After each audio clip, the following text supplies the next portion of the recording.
أعوذ بالله من الشيطان الرجيم.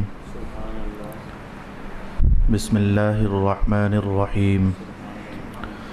ولا تبذر تبذيرا إن المبذرين كانوا إخوان الشياطين وكان الشيطان لربه كفورا.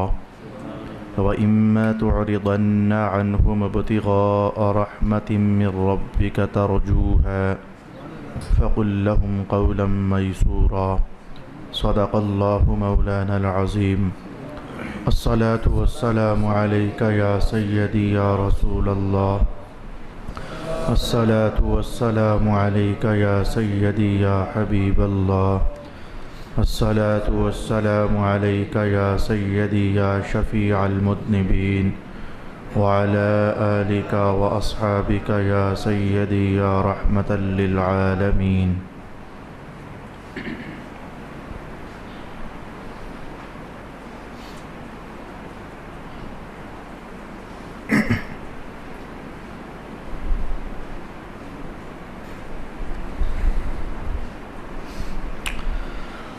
اور اسراف اور فضول خرچ کرنے سے بچو، بے شک فضول خرچ کرنے والے شیطان کے بھائی ہیں، اور شیطان اپنے رب کا بہت ہی ناشکرا ہے، اور اگر تم کو اپنے رب کی رحمت کی توقع اور جستجو میں ان سے اعراض کرنا پڑے تو ان کو کوئی نرم بات کہہ کر ٹال دو۔ صدق اللہ مولانا العظیم۔ گزشتہ آیت شریفہ کے ساتھ ایک اور آیت میں نے آپ کی خدمت میں تلاوت کر دی ہے۔ پہلی آیت میں 4 احکام تھے، ان میں سے 3 احکام تفصیل کے ساتھ ہم نے سماعت کر لیے تھے۔ آج چوتھا حکم جو نہیں کی صورت میں ہمارے سامنے ہے، اس پر گفتگو سماعت کرنے کا اہتمام کریں گے۔ رب کائنات نے مسلمانوں کو حکم ارشاد فرمایا کہ لا تبذر تبذیرا، فضول خرچی نہ کرو۔ ہمیں جاننا چاہیے کہ تبذیرا اصل میں کیا ہوتا ہے، اور مذہب میں تبذیرا کسے کہتے ہیں۔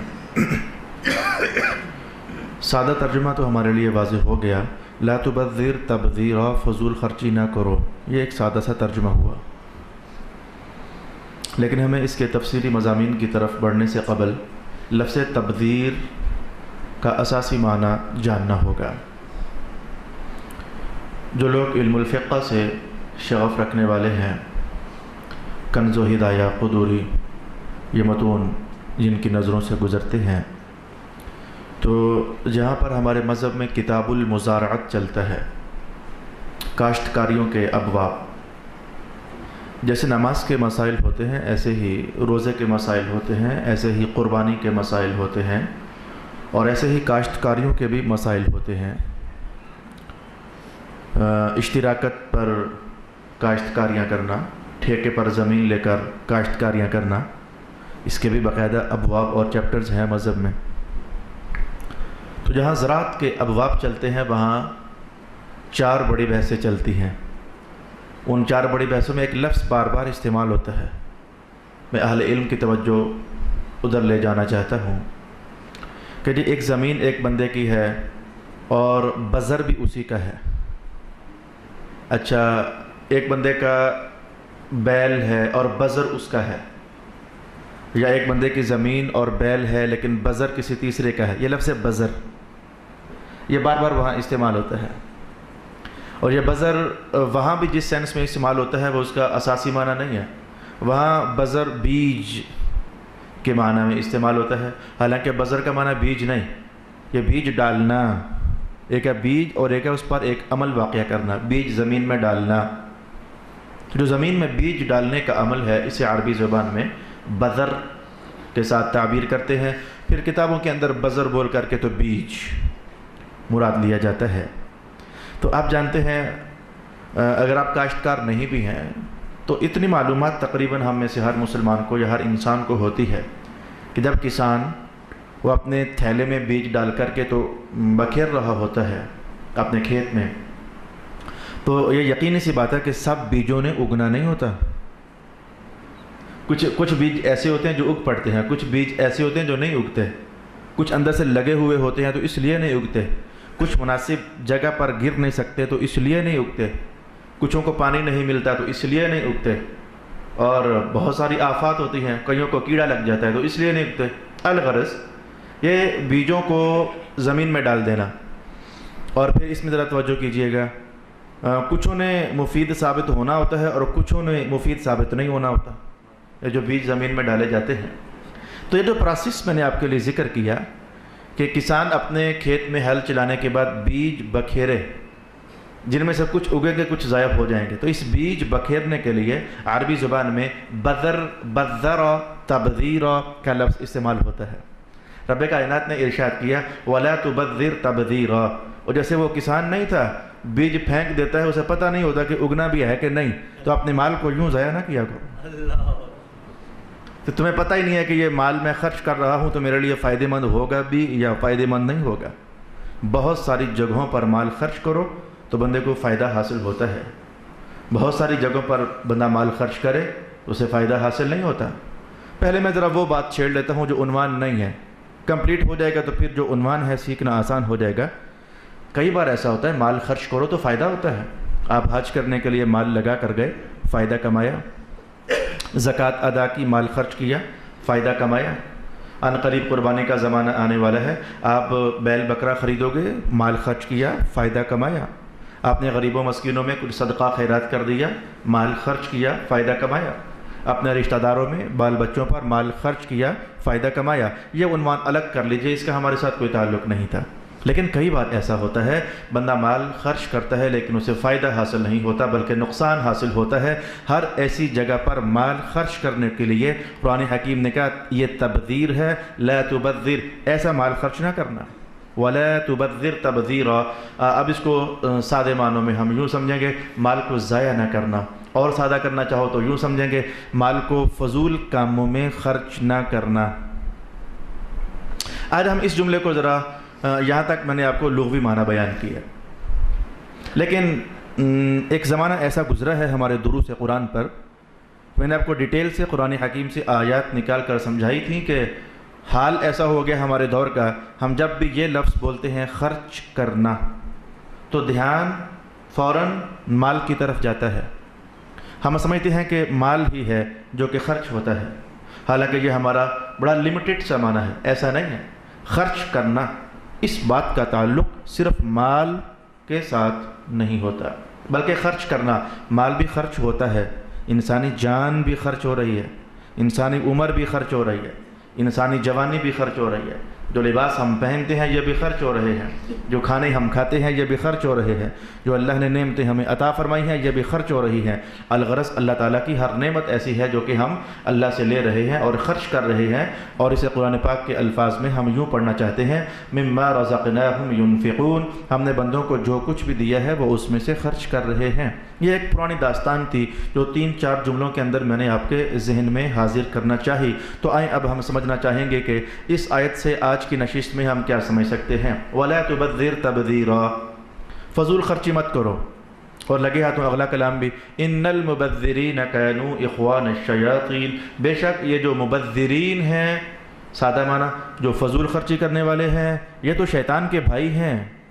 بہت کڑی سزا سنا دی قرآن حکیم نے، یہ تو شیطان کے بھائی ہیں، کانوا اخوان الشیاطین، اور ساتھ ہی کہا جو شیطان کا بھائی ہے تو پھر اپنا انجام سوچ لے کہ جیسا شیطان تو ویسا ہی اس کا کچھ عمل۔ ان الشیطان کان لربہ کفورا، اور شیطان تو اپنے رب کا بڑا ہی ناشکر ہے، تو یہ شیطان کا بھائی ہے۔ بڑے غلط لوگوں کے ساتھ، بڑے غلط مخلوق کے ساتھ شیطان بڑی غلط چیز ہے، رب کائنات نے بطور سزا اس کے ساتھ ملا دیا۔ جیسے کہ رسول پاک علیہ السلام نے ان لوگوں کے بارے میں کہا جن کو اللہ نے مال دیا اور وہ مال کا حق ادا نہیں کرتے، ان لوگوں کا حال قیامت والے دن قارون کے ساتھ ہوگا۔ یعنی جو غلط لوگ پیدا ہوئے تو بعض اوقات سزا کے طور پر ان کے ساتھ جوڑ دیا جاتا ہے ان لوگوں کو، کہ یہ تو پھر قارون والا یہ حساب ہو گیا، جو بندہ دنیا میں رہ کر بندہ بن کر نہ جیے بلکہ وہ بندوں کا رب بن کر جیے، ہر جگہ تکبر، ہر جگہ سر اٹھانا، ہر جگہ ظلم، ہر جگہ زیادتی، تو پھر وہاں لفظ بولا جاتا ہے یہ تو فرعون بن کر جی رہا ہے۔ جہاں کبھی ایسا ہو جائے کہ مذہب کے ساتھ کوئی پنگا کرنے کے لیے شخص تیار ہو جائے مذہب کی راہوں میں رکاوٹ ڈالنے کے لیے، تو ایک لفظ بولا جاتا ہے یہ تو یزید ہے، اس دور کا یزید ہے. یہ کچھ ذاتیں ایسی گزر گئی ہیں گندی کہ آنے والوں کو پھر انہیں محسوس کروانے کے لیے تم تو برے ہو، تو پھر نام اور حوالہ ذرا ان کا دے دیا جاتا ہے. تو قارون ہے، تو یزید ہے، تو فرعون ہے. یہ ان لوگوں کا حوالہ قائم کر دیا جاتا ہے، اور ابھی تک بھی میں عنوان پر پہنچا نہیں. میں اب آپ کے سامنے کہنے والا ہوں کہ لا تبذر تبذیرا. اس سلسلے میں آج ہمیں 3 طریقے سے گفتگو سماعت کرنی ہے. بڑا عنوان ہمارے سامنے یہ ہے، فضول خرچی نہ کرنا. بے شک فضول خرچی کرنے والے شیطان کے بھائی ہیں، اور شیطان اپنے رب کا سخت نافرمان اور ناشکرا ہے. بڑا عنوان یہ تھا. اب اس کو ہم تفسیری پہلوؤں کے ساتھ سیکھنے کا اہتمام کرنے لگے ہیں. جہت نمبر 1، تفسیر کی جہت نمبر 1، حضرت عبداللہ ابن مسعود رضی اللہ تعالی عنہ ارشاد فرماتے ہیں کہ مال کو ناجائز جگہوں پر خرچ کرنا اور گناہ گاری کی جگہوں پر خرچ کرنا یہ تبذیر ہوتا ہے. تفسیر کی پہلی جہت حضرت عبداللہ ابن مسعود سے میں نے آپ کے لیے تلاوت کر دی. پھر سنیے، مال کو ناجائز جگہوں پر خرچ کرنا اور گناہ گاری کے مقامات پر خرچ کرنا یہ تبذیر ہوتا ہے. میں اب اس کو کھولنے لگا ہوں کہ کیا مراد ہوگی. شراب پینا، شراب خریدنا، شراب خرید کر پینا، یہ تبذیر ہے. یہ سخت گناہ گاری اور حرام کی جگہ پر مال خرچ کیا آپ لوگوں نے. جو ایسا کرتا ہے، شراب خریدتا ہے اور پیتا ہے، قرآن حکیم کہتا ہے یہ شیطان اور یہ دونوں بھائی ہیں آپس میں. ان الشیطان ان المبذرین کانوا اخوان الشیاطین. آگے بڑھ جائیے. گناہ گاری کی جگہوں پر مال خرچ کرنا یہ تبذیر ہے. میں اس پر دوسرا حوالہ آپ کے لیے قائم کرنا چاہوں گا. جوے پر اپنا مال لگانا، یا تو ایک دم سے گیا اور یا پھر ایک دم سے آیا. یہ قرآن حکیم کے الفاظ بھی کیا خوبصورت ہیں. انما الخمر والمیسر، یہ جوے کے لیے میسر کا لفظ استعمال ہوا قرآن حکیم نے. میسر، اور میسر یسر سے بنا. اس کا معنی ہوتا ہے آسانی. عنوان ہے جوا، لیکن کہا آسانی. جوے کا نام قرآن حکیم میں یسر، آسانی.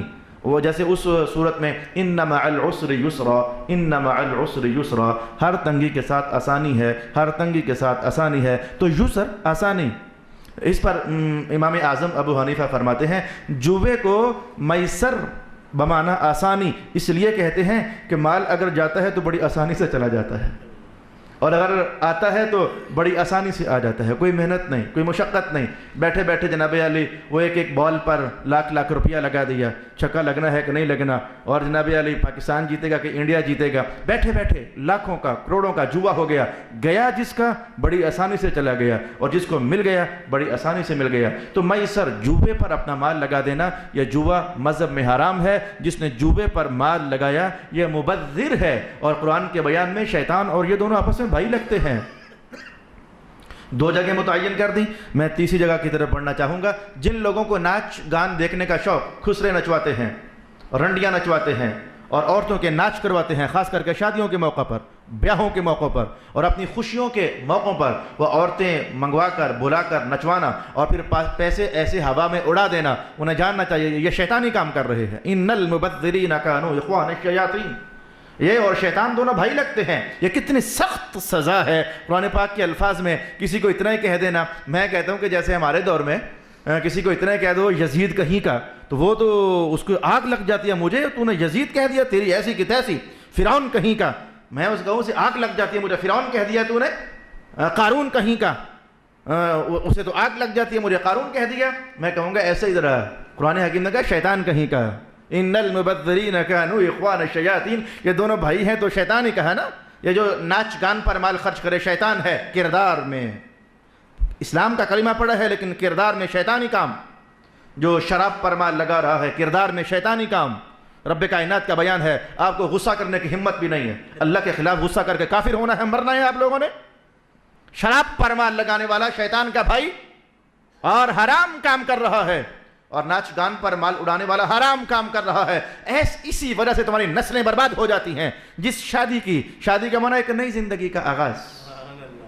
جب تم اپنی نئی زندگی کا آغاز شیطان کی باہوں میں باہیں ڈال کر کرو گے تو تمہارے گھر میں غوث اعظم کے غلام پیدا نہیں ہوں گے، فرعون پیدا ہوں گے. تمہارے گھروں میں شیطان پیدا ہوں گے، اور ہو رہے ہیں. جہاں جہاں بھی ایسا ہے ان کی نسلوں کی تاریخ پڑھ کر دیکھ لو. کہیں نہ کہیں سے کچھ ایسا ہو گیا تھا، مسٹیک ایسی ہو گئی تھی کہ قرآن بولتا رہ گیا. قرآن آواز دیتا رہ گیا، او رک جا یہ شیطانی کام ہے، لیکن بندہ باز نہ آ سکا۔ 3 جگہ میں نے ابھی تک آپ کے لیے متعین کی۔ دور حاضر میں ایک بہت غلط کہانی ہے، کہنے والا ہوں، نوجوان خاص کر کے محسوس کریں۔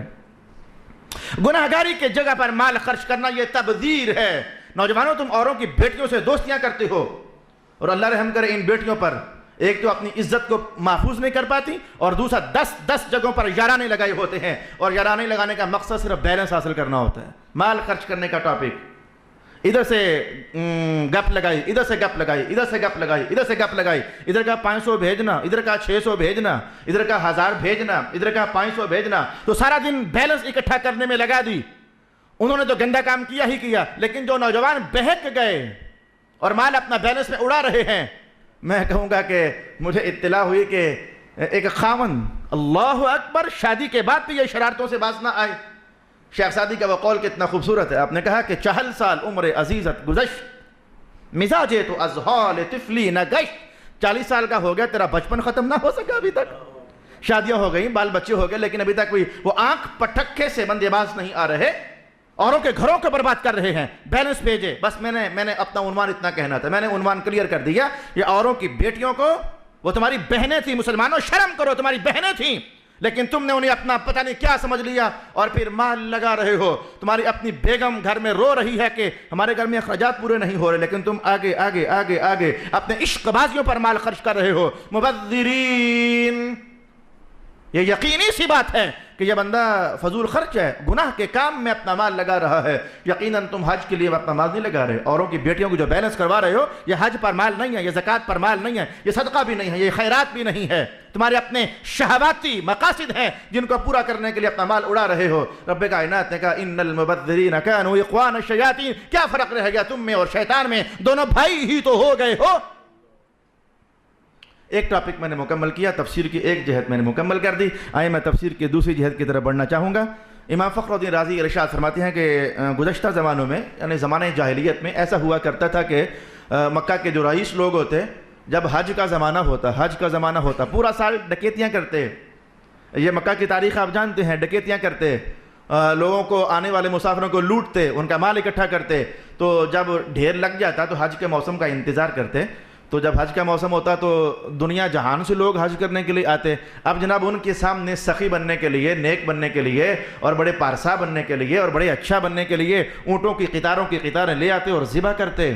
اور پھر آنے والوں کو کیا معلوم کہ مال کہاں سے آیا تھا، آنے والے یہی سمجھتے ابو جہل تو بڑا کمال کا آدمی ہے، یہ ولید بن مغیرہ بڑی کمال کی چیز ہے، اور فلانا یہ تو بڑا اونچا شخص ہے، دیکھو اس نے 100 اونٹ ذبح کر دیے ہیں۔ تو یاد رکھنا چاہیے کہ یہ اوروں کو مال اپنا اچھائی کے راستے کے لیے کھلانا، پلانا، تصدق کرنا، لیکن ریاکاری اس میں داخل ہو گئی۔ ریاکاری کے لیے کیا کرتے تھے؟ امام فخر الدین رازی فرماتے ہیں کہ یہ بھی تو مبذرین ہی ہیں، یہ اپنا مال ضائع ہی تو کر رہے ہیں۔ بھائی مال کا اگر کوئی بینیفٹ ملا تو مال ضائع نہ ہوا، اور اگر کوئی فائدہ حاصل نہ ہوا تو مال ضائع ہی تو ہوا۔ تو ریاکاری کے لیے اپنا مال خرچ کرنا، بھلے مسجد کی تعمیر کی خاطر، بھلے مدرسے کی تعمیر کی خاطر، بھلے مذہب کی خاطر، کہیں بھی ریاکاری کی خاطر مال خرچ کر دینا، خرچ کرنے والی جگہیں اچھی ہیں لیکن نیت میں فتور آ گیا، نیت میں فساد آ گیا۔ میں یہ بھی مبذرین ہیں، مال انہوں نے لگایا ہے لیکن انہیں کچھ فائدہ حاصل نہیں ہوا۔ جائز جگہوں پر مال لگانا لیکن فائدہ حاصل نہ ہو سکنا، مبذرین۔ میں تفسیر کی اگلی جہت کی طرف بڑھنا چاہوں گا، جسے 9ویں سپارے میں رب کائنات نے خود ارشاد فرمایا، الذین کفروا ينفقون اموالهم ليصدوا عن سبیل اللہ۔ کچھ لوگ ایسے بھی تھے رسول اللہ علیہ السلام کے دور میں، کچھ لوگ ایسے بھی تھے اپنا مال خرچ کیا کرتے تھے لیکن اس لیے تاکہ لوگوں کی توجہ محمد مصطفیٰ سے ہٹ جائے اور ہماری سخاوت کی وجہ سے ہماری طرف آ جائے، لِيَصُدُّوا عَن سَبِيلِ اللَّهِ، تاکہ لوگوں کو اللہ کے راستے سے روک دیا جائے۔ قرآن حکیم کا بیان، اس سے سچی بات تو کسی کی ہو نہیں سکتی۔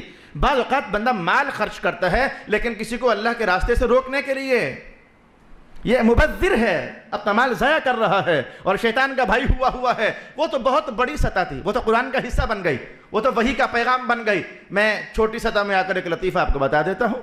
آج بھی ایسا ماحول ہے کہ مال خرچ کرنا لیکن تاکہ لوگوں کو خیر کے راستے سے روک دیا جائے۔ یہ آپ کو پتہ ہے دنیا کے اندر رہتے ہوئے دشمنیاں ہو جانا یا دوستیاں ہو جانا، یہ تو ہر انسان کی تاریخ ہے۔ کوئی بندہ بھی ان دو عنوانات سے خالی نہیں ہے۔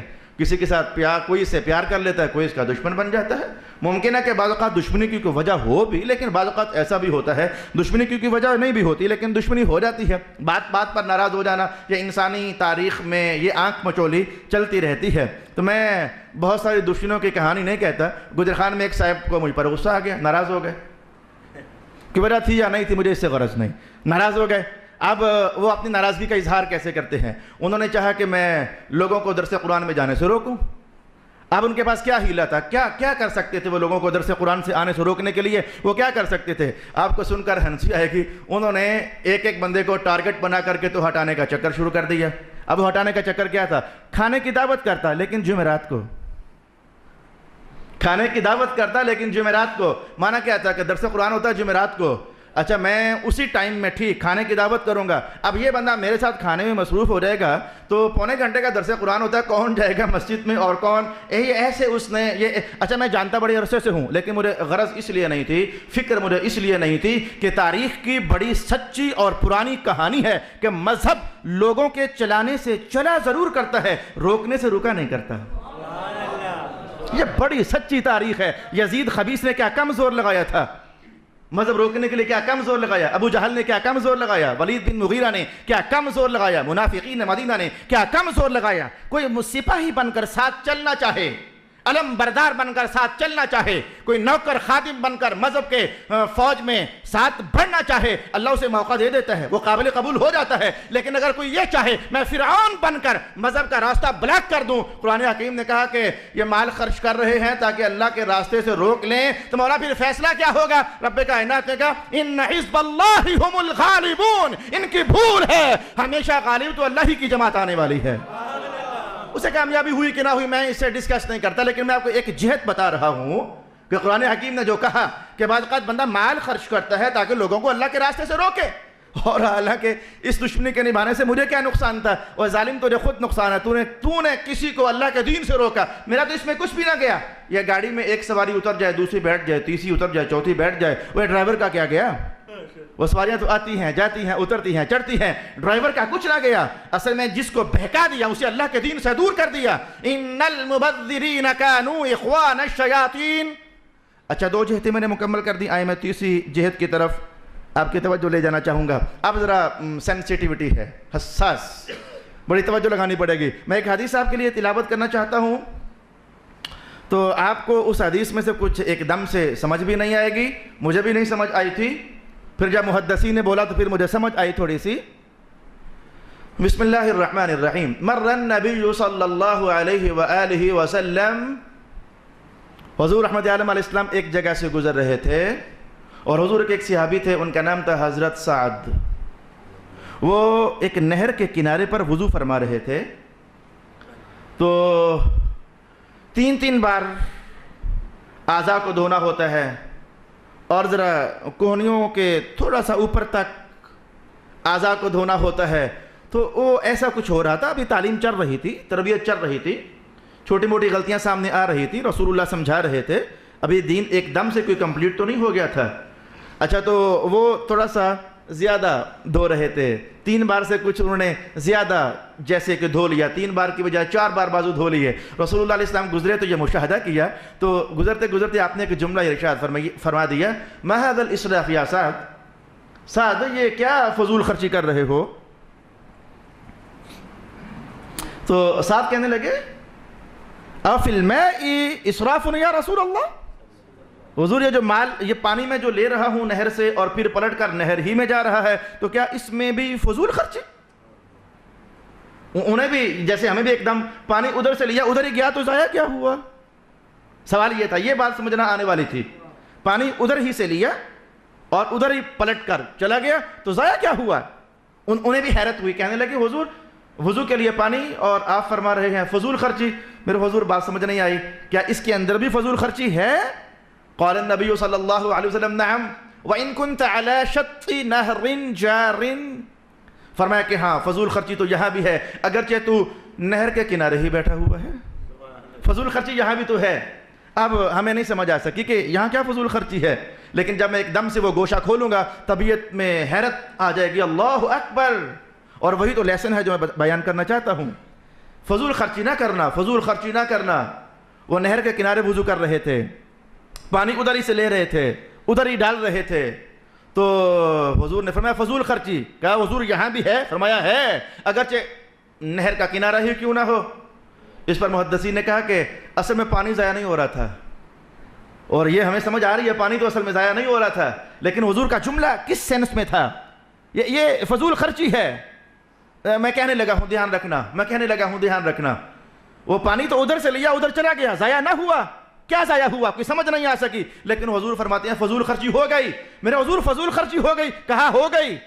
محدثین بولو ہمیں نہیں سمجھ آ رہی۔ کہنے لگے چوتھی بار جب دھویا تھا، حکم 3 بار تھا، چوتھی بار کا دھونا وقت بھی ضائع ہو گیا، عمل بھی ضائع ہو گیا، یہ فضول خرچی ہو گئی۔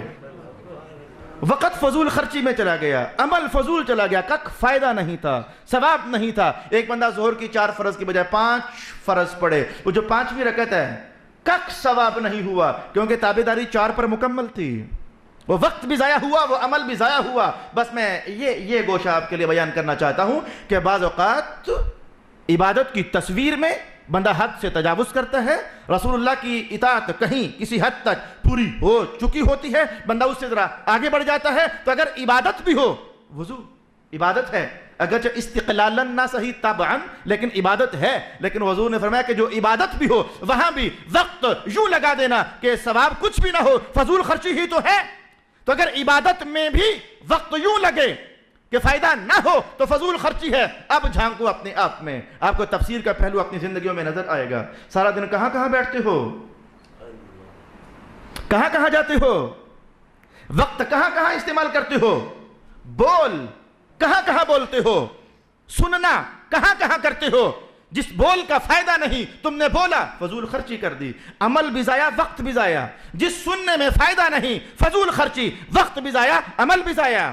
جہاں پہنچنے میں مذہب کے حوالے سے تمہیں کچھ فائدہ نہیں، وقت بھی ضائع، عمل بھی ضائع۔ تو کیا ہو گیا مولانا؟ حضور نے روکا ہے۔ کیوں روکا ہے؟ ان المبذرین کانوا اخوان الشیاطین، شیطان کا بھائی ہے۔ بننا چاہو گے؟ اب میں نے اشارہ کر دیا، اس کے بعد سمجھنا، جاننا، ٹٹولنا اور اپنے آپ کو تولنا، یہ اب آپ کی ہار میں سے اپنی ذمہ داری ہو گئی۔ اس لیے تو صوفیاء بڑے صحیح لوگ ہوتے ہیں، وہ کہتے ہیں کہ اور کچھ نہیں تو خیالوں ہی میں اللہ کا نام لے آؤ۔ وقت کہیں تو خرچ ہو نا، اپنے لحظوں کو ضائع نہ ہونے دو، اپنی عمر کو ضائع نہ ہونے دو۔ رسول پاک صلی اللہ علیہ وآلہ وسلم نے ارشاد فرمایا کہ قیامت والے دن جن لوگوں نے اپنا وقت ضائع کیا ہوگا وہ بھی افسردہ ہوں گے، اور جنہوں نے کسی نیکی میں لگایا ہوگا تو وہ بھی افسردہ ہوں گے۔ یہ بڑی پھر ایک مشکل کہانی ہو گئی۔ جنہوں نے کچھ مجالس میں جا کر خیر کمانے پر وقت لگایا ہوگا، افسردگی انہیں بھی ہوگی، اور جنہوں نے وقت ویسے ہی ضائع کیا ہوگا، افسردگی انہیں بھی ہوگی۔ یہ جملہ سمجھنے والا ہے، یہ جملہ سمجھنے والا ہے۔ آدھا تو فوراً سمجھ آ گیا کہ جس نے وقت ضائع کیا تو وقت صحیح استعمال کرنے والوں کو جو جزائیں مل رہی ہیں بروز قیامت جب دیکھے گا تو افسردہ ہو جائے گا۔ اوہو، بھولا رہا میں، اگر میں بھی اپنے وقت کا صحیح استعمال کرتا تو آج یہ جزائیں میں بھی پاتا، اس کو تو ختم کریں۔ اچھا، وہ جو دوسرا بندہ ہے جس نے اپنا وقت خیر کمانے میں لگایا، افسردگی اسے بھی ہوگی۔ اسے افسردگی ہونے کا کیا معنی ہوا؟ میرے حضور نے فرمایا کہ جب وہ دیکھے گا کہ کچھ لوگ ایسے بھی تھے جنہوں نے وقت خیر میں لگایا لیکن مجھ سے زیادہ میرا کچھ وقت کم خیر کمانے میں لگا، تو افسوس کریں گے اے کاش کہ جیسے انہوں نے اپنا سارا وقت کمال خیر پر لگا دیا، ہم نے کم کیوں لگایا؟ ہم نے کم کیوں لگایا؟ ہم نے بھی اپنے وقت کا صحیح استعمال کیوں نہ کیا؟ ہم نے اپنی زندگی کے خطوط صحیح کیوں قائم نہ کیے؟ یعنی انہیں افسوس اس بات پر ہوگا ہماری کمائی کم ہوئی ہے، ہم زیادہ کر سکتے تھے، اور آپ کو محسوس ہو رہا ہے آپ کمائیاں کچھ زیادہ کر سکتے ہو لیکن نہیں کرتے۔ ہم کچھ تو ایسے ہیں جو وقت ضائع کر رہے ہیں، فضول خرچی کر رہے ہیں اپنے وقت کی۔ وقت کا دوسرا معنی عمر عزیز، انسانی زندگی کا سب سے مہنگا سرمایہ عمر ہے جسے ہم ضائع کر رہے ہیں، اور کچھ خیر پر لگاتے ہیں لیکن بڑا لمیٹڈ سا، بڑا کم سا، گزارے لائق۔ چلے کمائی ہے لیکن جب اپنے سے بڑے سرمایہ داروں کو قیامت کو دیکھیں گے انہیں افسوس ہوگا، ہائے ہم بھی کل کچھ اس سے زیادہ کر لیتے۔ اگر 100 بار پڑھا تھا درود و سلام، اے کاش ہم 150 بار کر لیتے۔ اگر 1 سپارہ پڑھا تھا، اے کاش ہم 2 سپارے پڑھ لیتے۔ ارشاد گرامی ہوا وَلَا تُبَذِّرْ تَبْذِيرًا، اور فضول خرچی نہ کیا کرو، بے شک فضول خرچی کرنے والے شیطان کے بھائی ہیں اور شیطان اپنے رب کا سخت ناشکرہ ہے۔ آیت نمبر 2 جو میں نے آج تلاوت کی تھی، اس کے مضامین اگلی نشست میں ہوں گے۔ صدق اللہ العظیم۔